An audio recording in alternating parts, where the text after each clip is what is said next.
Okay, so I feel absolutely awful. I've caught myself some kind of flu or something, and I probably don't look much better than I feel. But I'm starting to run out of time to talk about episodes 7 and 8 of Steven Universe Future before the next 2 episodes air.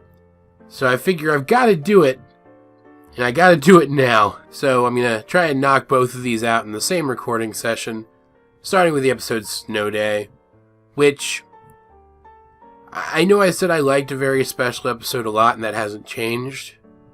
But Snow Day probably does what that episode was trying to do way better, I guess is the most eloquent way of putting it. Like, both were comedy-driven episodes, right? But whereas a very special episode leaned really hard into surrealist comedy and making the viewer question whether or not what they were seeing was actually real. And while its only real lore contributions were extending the repertoire of Steven's fusion's powers and foreshadowing some more that something disastrous is going to happen with Steven down the line. That is the plot of this season. Snow Day managed to be funny in a more down-to-earth, typical Steven Universe kind of way.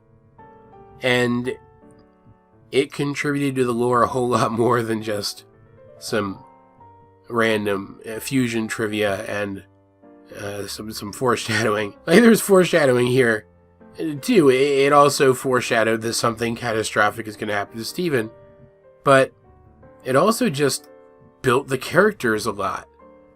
Like, everybody seems to have a takeaway from this episode, so I'm just going to focus on what I specifically took away when I first saw it, right? But this was clearly both an analogy of, like, how people can change as they're going through adolescence, as well as a story within this show, which is making the point that Steven and the Gems don't really communicate well anymore at this point. Like, Steven has clearly turned helping people into a job, and he's changed a lot because of that. And I think part of it is that he feels like as he grows older, he's supposed to change.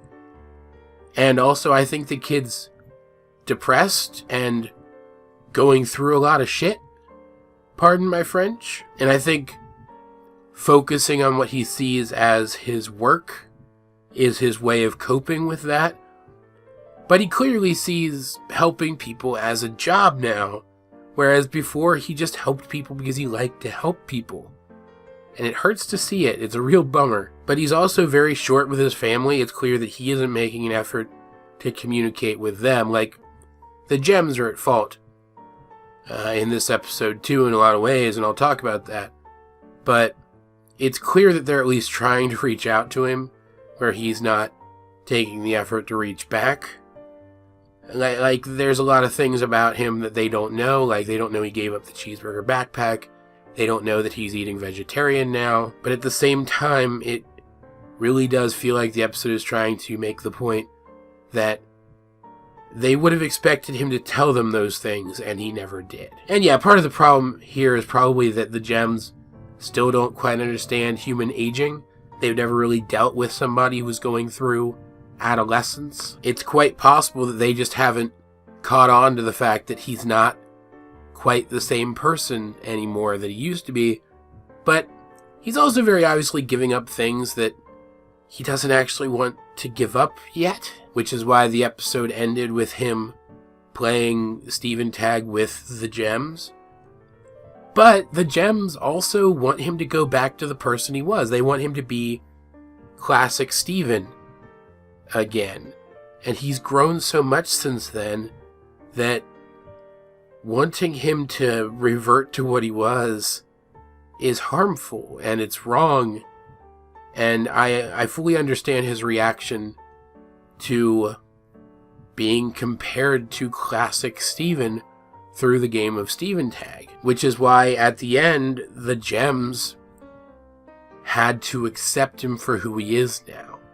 Like, it's important that Steven realizes that he's too distant, but it was important that they also realize that they weren't looking at him the way they should have been. And I've seen so many people ragging on this episode because Steven was kind of a dick in it, and the gems didn't treat him well in it for a large portion of the episode. And that's the point, guys. Like, I don't get this whole, I don't even know what you would call it, this whole rejection of problematic characters that seems to be ongoing right now. Characters are supposed to be problematic. Like, sometimes it's the heroes, sometimes it's the villains, sometimes it has to be the heroes because there aren't really villains in your particular story that you're telling at the moment, but characters have to be problematic so that problems will arise for the characters to overcome. That's the point of telling a story. And this episode does, I think, a very good job of making all four of these main characters who we've been following for so long problematic in relatable ways, and then showing them coming to some sort of reconciliation by the end. Like, I don't think it's clear that this entire situation is 100% resolved forever. Steven still has a lot of stuff he's going through right now. It's still building towards something. But at the very least, their relationship with one another is healthier than it was at the start. I also really loved all the action-y stuff in this episode. That was what primarily drove the comedy that I mentioned earlier on. But I really loved it a lot. It wasn't the surreal kind of action and comedy that we got in a very special episode again, but it was, in a lot of ways, more appropriate for a standard episode of this show. It involved everybody turning into classic Steven, and even characters fusing into versions of their fusions that were also shapeshifted into Tiny Potato Steven. But, like, you'd have, like, giant Tiny Potato Steven running around with Sardonyx's weird spinny abdomen and extra arms. It was really cool. I liked it a lot. And it made for some very interesting action sequences as the characters were faux fighting with each other. Which brings me into another bit of criticism that I've been seeing levied against not just this episode, but a very special episode as well. And that's that fusions used to be a big deal. They would only use them when they absolutely had to, and that seems to be changing. And to that I say, do you remember how fusions are people? Do you remember how they used to not fuse into certain fusions because that particular fusion was unstable, and so they saw that fusion as only a tool to be used when it was absolutely necessary? But do you also recall how those fusions are literally people who deserve to exist at least some of the time, and now that those fusions aren't as toxic anymore, the relationships that they represent aren't as toxic anymore, it only makes sense that we'd see the fusions more often than we used to?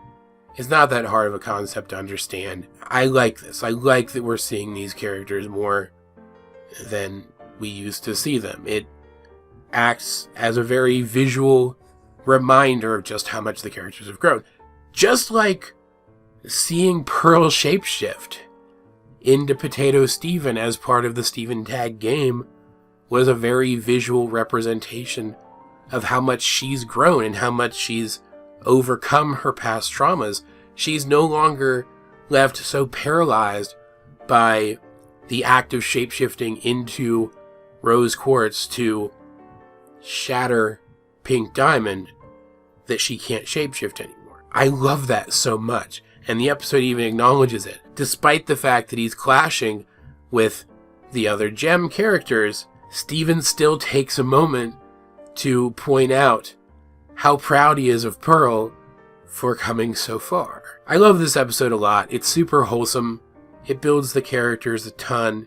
It helps lay the brickwork of the foundation of what this season is leading up to. Like, I'm still not sure exactly what that is. I don't have a complete picture of what it is or anything, but it's very clear that this was laying part of that groundwork. And frankly, I don't feel that I need to say anything else about this episode. I think that pretty much spells it out. Snow Day was great. I didn't even mention why it was called Snow Day, that they literally get snowed in and can't do any of the school stuff for a whole day. But that doesn't even matter. It's the character stuff that matters. and the character stuff in this episode was just fantastic. As per usual though, guys, I'd like to know, what did you guys think of Snow Day if you have seen it? Let's get a discussion going in the comment section down below or over on my Discord, link in the description. And I have actually been going to the Discord more often, so hey, if you comment there, I might actually see it for once. But either way, this has been AJ22, and I will talk to you guys later.